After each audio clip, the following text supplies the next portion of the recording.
నమస్కారము. శ్రీ గణేశ పురాణము, డాక్టర్ జయంతి చక్రవర్తి. ఓం గం గణపతే నమో నమః. శుక్లాంబరధరం విష్ణుం శశివర్ణం చతుర్భుజం ప్రసన్నవదనం ధ్యాయత్ సర్వవిఘ్నోపశాంతయేత్. అచ్యుతుర్వదనో బ్రహ్మ ద్విబాహూరపరో హరిః అపాలలోచనశ్శంభో భగవాన్ బాదరాయణః. ఓంకార స్వరూపుడు, సకల విఘ్న నివారకుడు, ఆదిపూజ్యుడు శ్రీ గణేశుడు. అలాంటి గణేశుడు దివ్యలీలను వర్ణించే పురాణమే గణేశ పురాణము. భగవాన్ వేదవ్యాస మహర్షి అష్టాదశ పురాణాలతో పాటు అష్టాదశ ఉపపురాణాలను కూడా లోకానికి అందించాడు. అయితే లోకంలో ఉపపురాణాలే కాక ఉపోపపురాణాలు కూడా ఉన్నాయి. ఇలా పురాణాలు ఎన్ని ఉన్నా వాటిల్లో చెప్పిన విషయం ఒక్కటే, స్వధర్మాచరణ. ఎవరి ధర్మాన్ని వారు నిర్వర్తించాలని. దీన్నే ఒక్కో పురాణం ఒక్కో రీతిలో చెబుతుంది.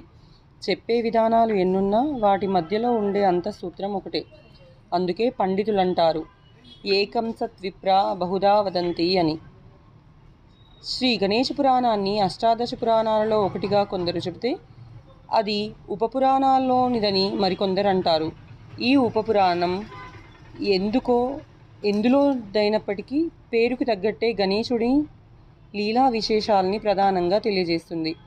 మనం శివపురాణం, విష్ణుపురాణం, దేవీ భాగవతం లాంటివి గమనిస్తే, శివపురాణం శివుడే పరబ్రహ్మని, ఆయన నుంచే అందరూ దేవతలు, సృష్టిలోని జీవులు ఆవిర్భవించాయని చెబుతుంది. అదేవిధంగా విష్ణుపురాణం, దేవీ భాగవతాలు కూడా విష్ణువుడే ప్రధానుడని, ఆదిశక్తి నుంచే అందరూ జన్మించారని పేర్కొంటారు. ఇది పురాణాల్లో ఉండే విశేష లక్షణం.